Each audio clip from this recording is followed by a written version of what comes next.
At your business now. Ano pakiramdam na lumalago araw-araw at syempre sabi nga 'di ba, you should learn how to share blessings as well. Opo, napakasaya po, napakasarap sa pakiramdam po. Kasi nga kung titingnan ko dati yung mga panahon na nagtitinda pa lang kami sa kalye. Pag inaabutan kami ng ulan, grabe, hawakan talaga kami dun sa payong. Halos malakas hangin lipad yung payong po. Hindi ko talaga in-expect, sir, na dumating kami sa ganitong pagkakataon. Siguro kaloob ng Panginoon to sa amin na magkakilala kami ni Ma'am Lloyda at ni Hiwaga, na nabigyan kami ng pagkakataon ng Panginoon na umunlad yung aming hanap buhay. I'm just curious to ask, Ma'am Lloyda, bakit nyo naisipan na to collaborate with them? Na bakit hindi ka na lang mag-solo? Bakit mas maganda to collaborate with their business? Bakit mas optimistic ba yung pananaw mo na syempre what you have to share it, di ba? At the same time, yung style mo, yung strategies mo, somehow mas maganda kasi na ituturo mo rin sa iba. I just want to be honest, sir. Siyempre, kilala na po sila eh. Correct. Yes, number one, kilala na sila. And then, we're close. So, kaya napag-uusapan namin yung mga mali, yung mga i-improve. So, yun, napag-usapan na rin namin na bakit hindi na lang tayo maging partners. Good. Para mas ma-develop na at mas intact yung mga mali dati ng unang Hiwaga. The improvement. Correct. Yun po yung naging goal namin. Now, how are you strategizing your business to sustain yung dami na tao, di ba? Yung sarap ng pagkain. Importante ma-sustain nyo yun eh. Parang, yun yung parang pinupuno nila with the Diwata Pares, parang nawala na eh. Pero ito, paano nyo napapanatiling malakas pa rin siya at na maganda pa rin yung image? Actually, sir, nagkaroon ng issue ang Hiwaga by that time, which is karamihan po sa lumabas na videos are not true. Tapos, na-develop na lang siya kasi my husband is a good chef. So, marunong talaga siya. So, talaga magaling magluto. Pagka magaling, di ba dapat babae magaling magluto? Masabi, happy wife, happy life. Pero, di ba sabi? Ay, dito ba yung husband mo? Yes, sir. Ay, hello mo, ay, ito pala, gwapo ng asawa ni Ma. Sige ma'am, niloloko ko lang kayo. Sir, dating macho yan. So, di ba? magaling ako magluto kaya siya tumaba. Ganun din eh. Pag magaling magluto ang asawa, nakakalusog daw sa lalaki, di ba? Go ahead ma'am, sige po, go ahead.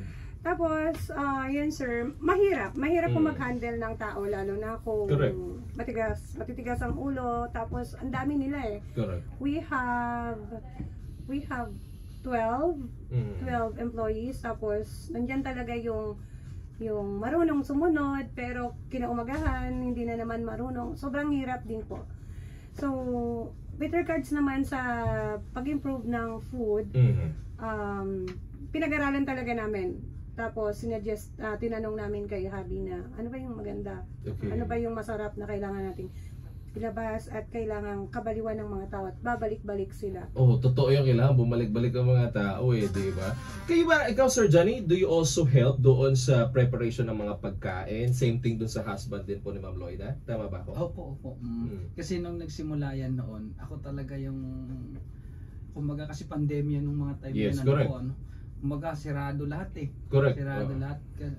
Iniisip ko po kasi noon dati yung mga tao ko na walang magagastos kami ng gastos, try ko kaya magtinda-tinda. Oo. Chine-check ko lang sa YouTube, sir eh. Kasi hindi talaga, wala na akong kaalam-alam. Tinry ko, medyo mayroong pagkakamali minsan, pero sinubukan ko na sinubukan. Hindi ko naman in-expect na ganyan, lumago ng lumago. Patok eh. Pumatok. At saka maganda pagka ganyan, patok talaga ang negosyo. Ma'am Lloyda, how do you supervise the business, especially sa social media? Because kasi ngayon, pumapatok ang mga negosyo kapag halimbawa na-feature sila ng mga vloggers or pinapasyalan sila ng mga celebrities. How do you maintain the good image on the social media of the business? Of course, sir, we keep on posting and collaborating with different vloggers. Okay. And of course, syempre number one talaga, kailangan every time meron silang bagong naririnig. Na menu? Yes, bagong. Meron silang, time to time meron silang katatakaman para balik tayo ulit doon. Meron silang bagong menu. Ay, natatakam tuloy kami dito. Oh, speaking of that, ito, Sir Johnny, ano bang mga menu at mga specialty ng inyong parisan? Siyempre, bukod sa pares, alam naman natin yun ang number 1 talaga di ba? Opo, ngayon meron po kami ngayong Papi fried chicken po, napakasarap nun, at saka crispy pata. Ayun, ang sarap. Saka marami pa pong iba. May ilalabas pa po kaming kambing. Uy, papaitan! Papaitan. Nagutom kayo, Kuya Jonas, ha? Nagugutom po yung dalawa sa control. Ay, ang sarap niyan, ha? May ano rin ba kayo, Ma'am Lloyd? Food tasting. Bago, halimbawa, ayan, Sir Johnny, may suggestion ganyan, mga kambing. Pero din ba kayong food tasting before you release it to the public? Siyempre, quality assurance, di ba? Quality check. Yes, sir. Meron po talaga kami. At ako na mismo and kami na mismo talaga as owners, kami na yung nag-check ng mga pagkain na ilalabas.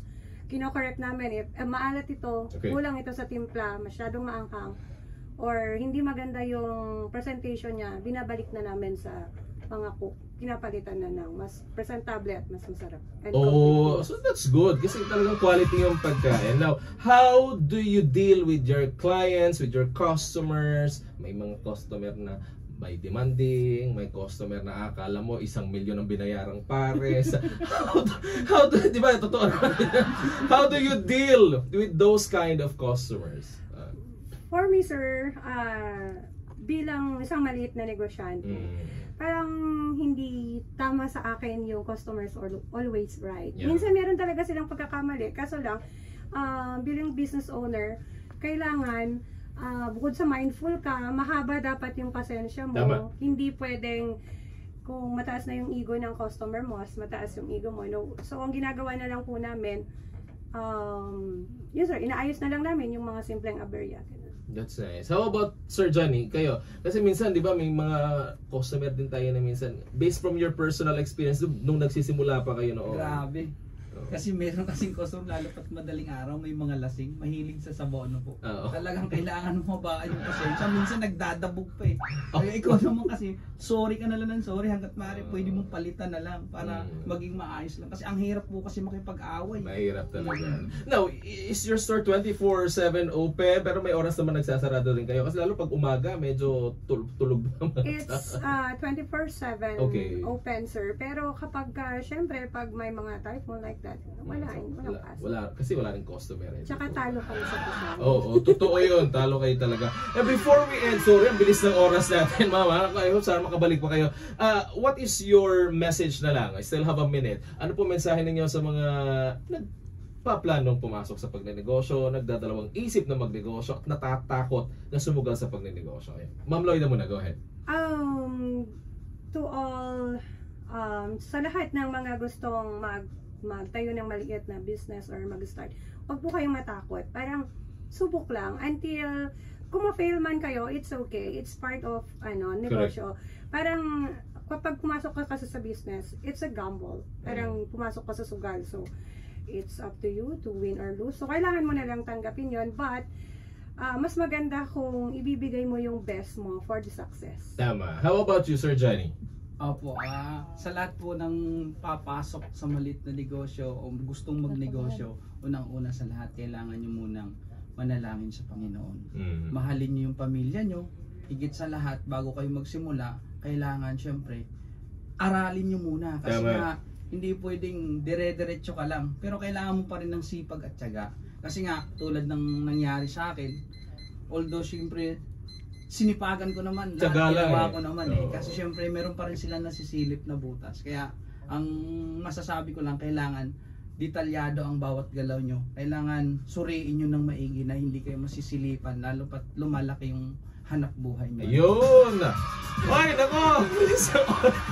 Maraming salamat, Ma'am Lloyd Dacelis, Sir Johnny Abayon. Ang oras muna natin, alas 9, punto na po ng gabi. So, susunod na web ulit, alas 8 hanggang alas 9 ng gabi. Samahan nyo ako sa loob ng isang oras ng kwentuhan at balitaan. Thank you po sa pagpasyal. Ulit kayo ulit ha, susunod ha. Sorry po, bitin ang kwentuhan natin ha.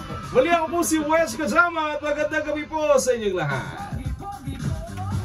Ano naman, short pero malaman, with information yung kwentuhan natin. enjoy niya naman ng weekend. Ay, picture po, picture tayo. Yes, yes, picture. Sama po kayo yung mga asawa.